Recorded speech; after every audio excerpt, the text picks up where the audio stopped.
Hi guys, I'm Kat and welcome back to my channel. It has been such a long time since I've made a video that I'm not even certain how to do it. It's interesting how you can go from making videos a lot to not making videos for a while, and then you forget your groove and how you're supposed to do it. So this might be a little rough. Granted, all of my videos are a little bit rough anyway. It is currently, I don't have my glasses on, so I can't see what time it is. It's like 8:40 something. I don't know. I took my glasses off because you can see the reflection of my windows in my glasses, and I wasn't down for that. But in this video today, we are getting back to doing state urban legends, and this time I decided to do a video that I guess is like an ode to my boyfriend because he's from Florida. And what I find extremely interesting about Florida is they have a lot of urban legends that are really weird, and they have a lot for one state. And so I printed off some and highlighted the ones that I wanted to talk about because there were so many that we would be here for a long time, which granted we're probably going to be here for a long time anyway. But in this video we are doing State Urban Legends Florida edition. So the first urban legend we're going to talk about is the Florida Skunk Ape. I have a paper in my hand just in case I forget some stuff. But the Florida Skunk Ape is said to be a large two-legged creature, much like the Bigfoot, that has a very pungent odor that is said it gets from living in the swamp with the alligators and all the other creatures there. This legend goes back all the way from the 60s and the 70s, mostly when, again, the Bigfoot mania occurred. Mostly, as I've said in other videos, a lot of states have Bigfoot legend. I think actually every single state has a Bigfoot legend. I haven't found one that doesn't have a Bigfoot legend, but what interested me about this one is that this one actually has a particular skunk ape research headquarters, and I'm not going to say this right, Okapi, where they gather research and investigate this creature and the sightings that people have had.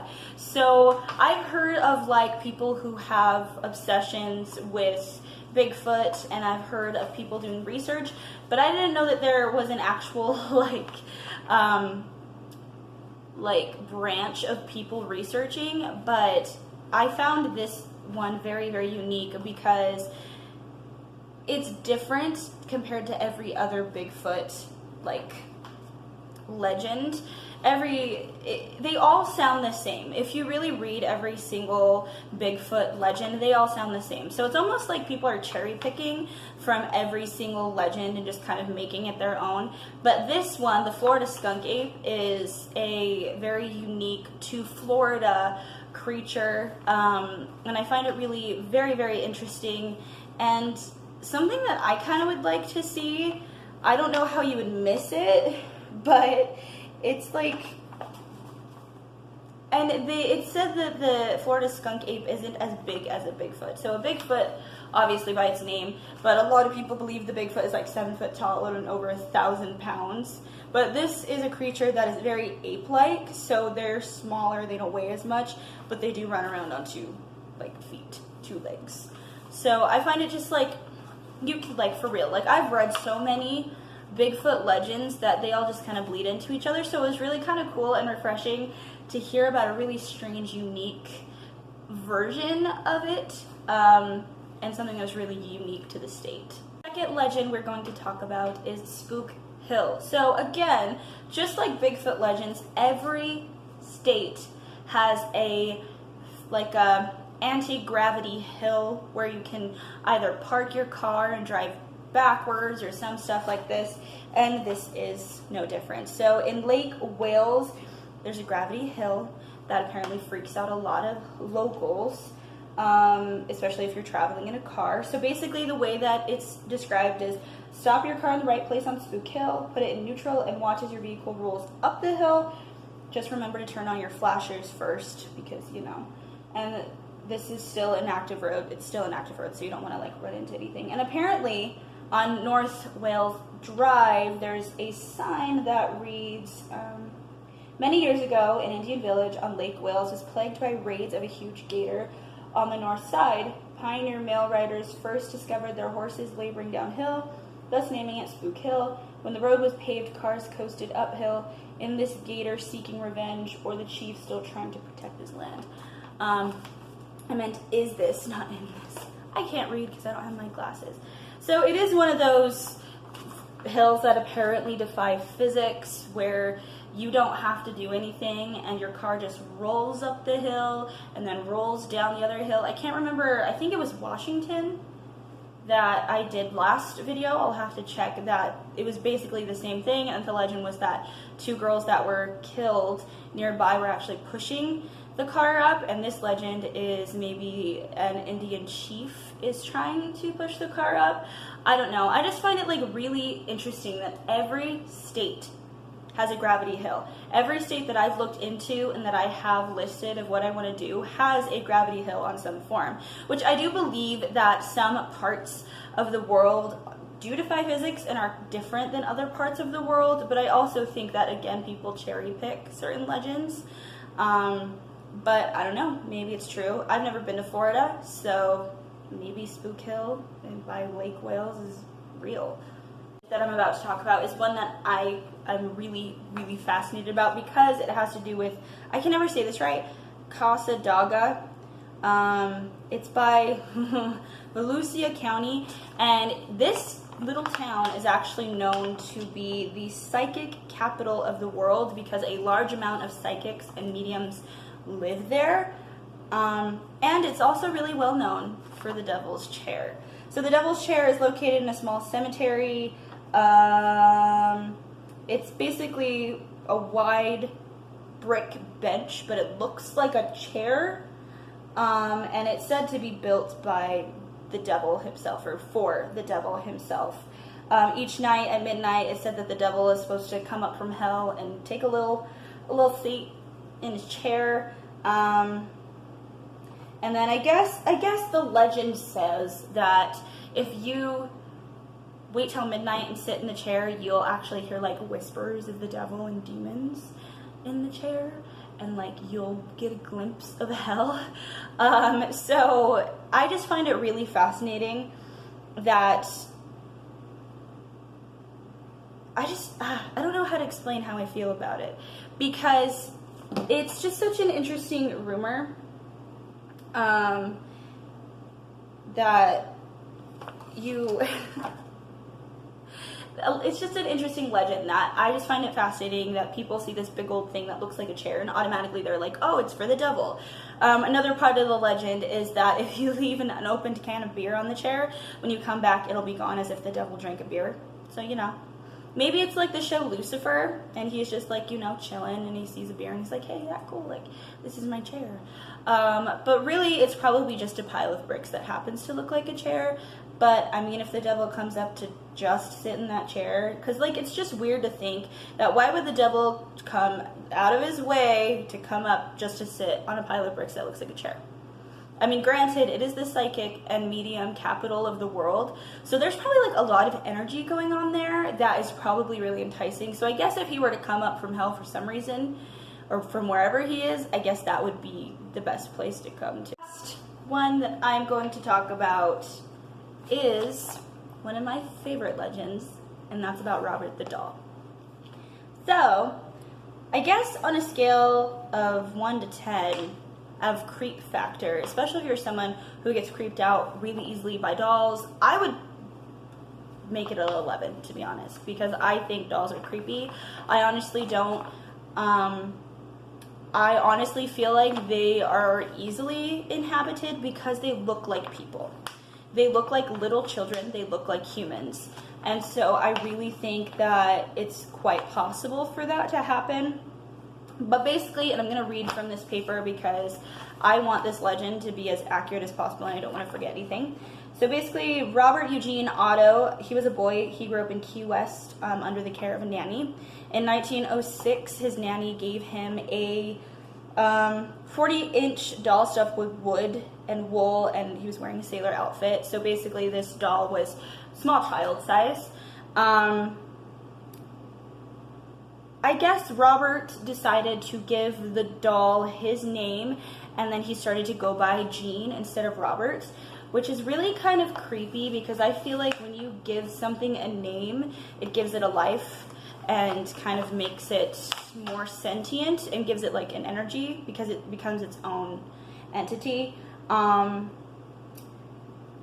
Gene, I guess, or Robert or Gene considered Robert, his doll, to be his best friend. He would talk to him, he would whisper his secrets to him, and neighbors, friends, and family actually swore that they would hear the doll talk back.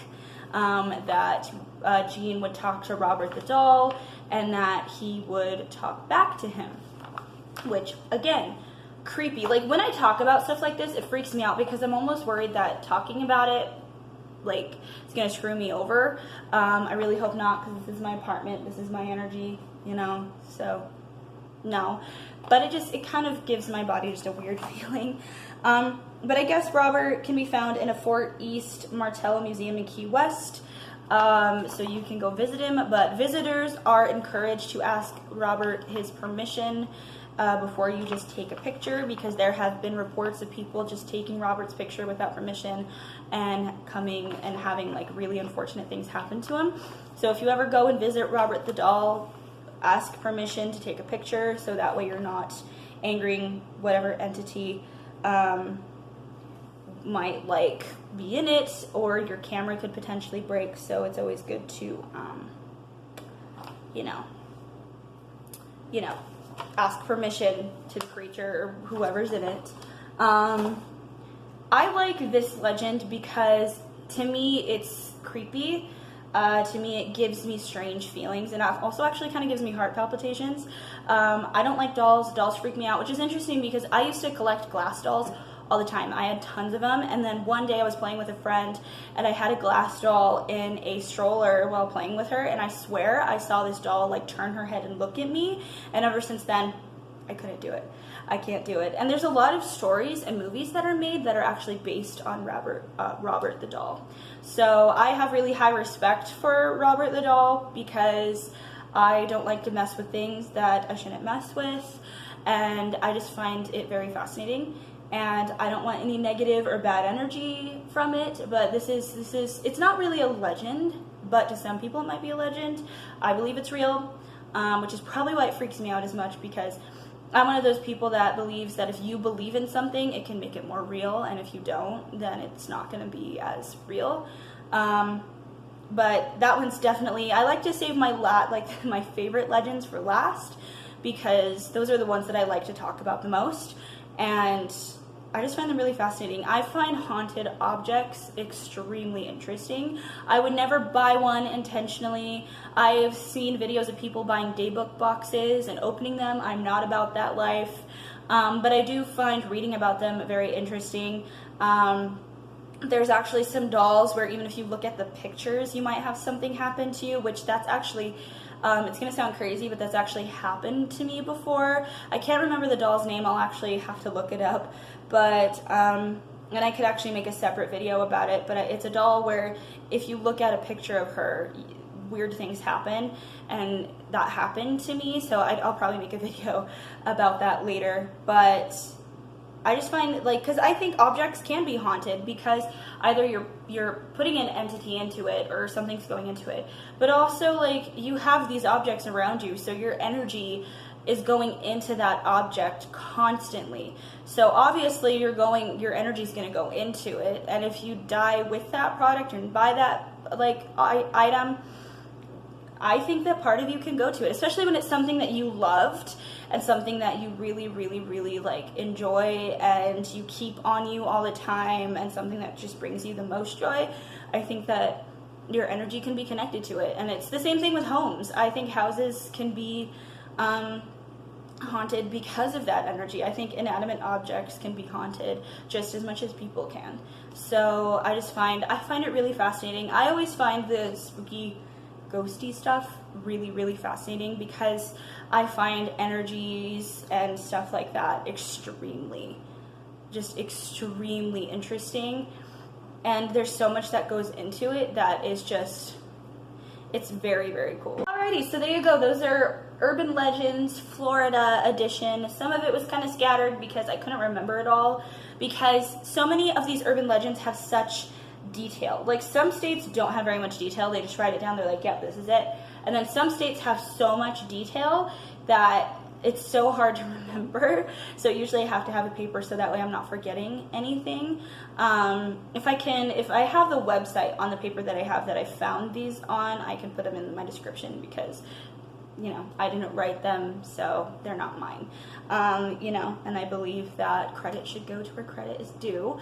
But yeah, I just find urban legends so interesting, because some feel like they're cherry picked from others, but every state has a unique urban legend that you can really kind of like see that state in a different way, which is really, really cool. And I'm that creepy person that like kind of wants to visit these places and kind of like wants to see them and take like and really be at the places that I've talked about. So I don't know, maybe one day I'll be able to do that, but we'll see. But if you like this video, go ahead and give it a thumbs up. And if you want to see more videos like this, or just random videos because I don't have a set, whatever, hit that notification bell so you can be notified whenever I post, and you can subscribe and all that stuff if you so desire. I usually like to try to separate these videos as much as possible, because I think it would get rather boring, which it might be boring anyway, but to me it's not. But I have work in like an hour or so, so I'm gonna go and finish getting ready for work and maybe get some coffee, and yeah. So I hope you have a wonderful day and a beautiful night, and this is Kat signing off. Bye.